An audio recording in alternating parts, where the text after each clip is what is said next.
Among Nintendo's most iconic action-adventure games, Metroid Prime still holds a special place. Back in 2002, it seemed like the natural follow-up to Super Mario 64 and Zelda Ocarina of Time, meaning it was one of Nintendo's most innovative properties and they still hadn't figured out how to make it work in 3D. Something that was a big hurdle for many gaming franchises at that time, while Mario and Zelda came out with groundbreaking new concepts to control them with this additional dimension. In the mainstream, Metroid Prime never found nearly as much financial success as Zelda. Maybe because it released on the struggling GameCube, or because it didn't have the same mascot appeal as other Nintendo series. However, for many fans who played it at launch, it resonated just as strongly thanks to its innovative gameplay approach. And arguably, its concept still stands on its own today. These days, the genre of non-linear platformers, so-called Metroidvanias, has become widespread thanks to titles like Hollow Knight. But in 1986 it was Nintendo's original that took the obstacle courses of games like Mario or Pac-Land and turned them into a giant labyrinth where one key element was backtracking once you gained new abilities to open up new paths in old areas. Metroid skipped the N64 and was then given to the Texas-based Nintendo newcomers Retro Studios.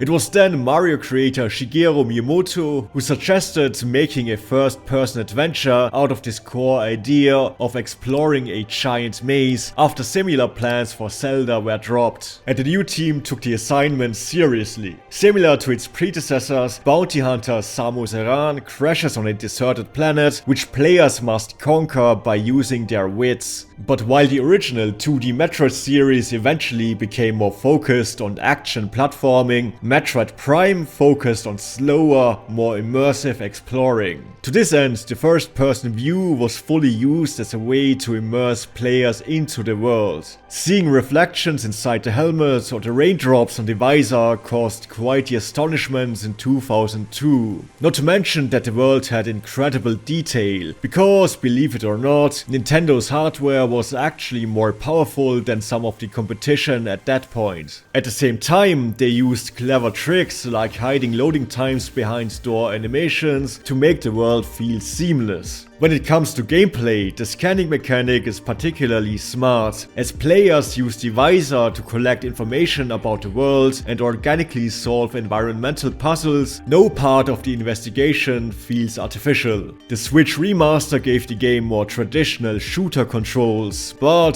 Metroid Prime is not a shooter. Sounds weird, but it's true. There's lots of shooting, but it's not the core of the game. Trying to play it like competitive shooters would miss the point. It's more like Zelda in first person. That's why battles work with a similar target lock-on. And just as important, or arguably much more important than combat, is the careful investigation of the alien terrain. Backtracking can get a little tedious, since it's not as elegant as in the more compact map of Super Metroid, for example, especially because there's one big fetch quest during the finale. But the world building is much more sophisticated, especially in relation to the gameplay. Many sections test your jumping skills similar to the 2D games, but more often you'll analyze anomalies in the surroundings using your spacesuit's abilities and scan functions. Your board computer provides hints, but they fit naturally into the scanning gameplay instead of feeling like artificial handholding.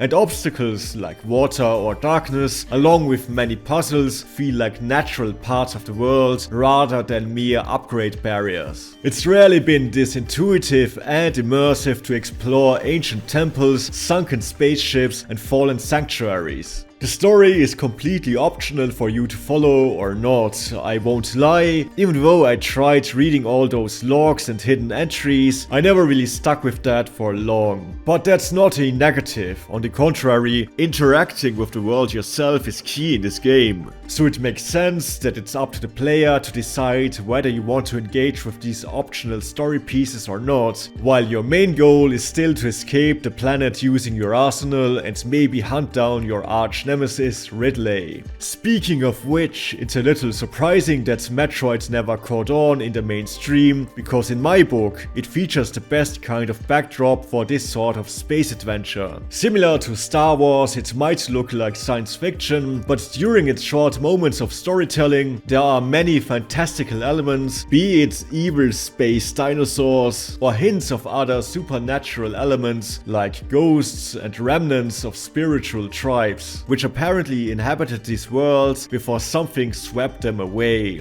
Retro Studios kept the essence of the 2D games, but also gave Prime far more detail thanks to a rich art direction, which looks more Western than Japanese, but doesn't stray away from the core mysticism. The finishing touch is the music by Kenji Yamamoto. Metroid Prime has one of the best gaming soundtracks of all time, perfectly capturing an atmosphere of melancholy, isolation, and the extraterrestrial.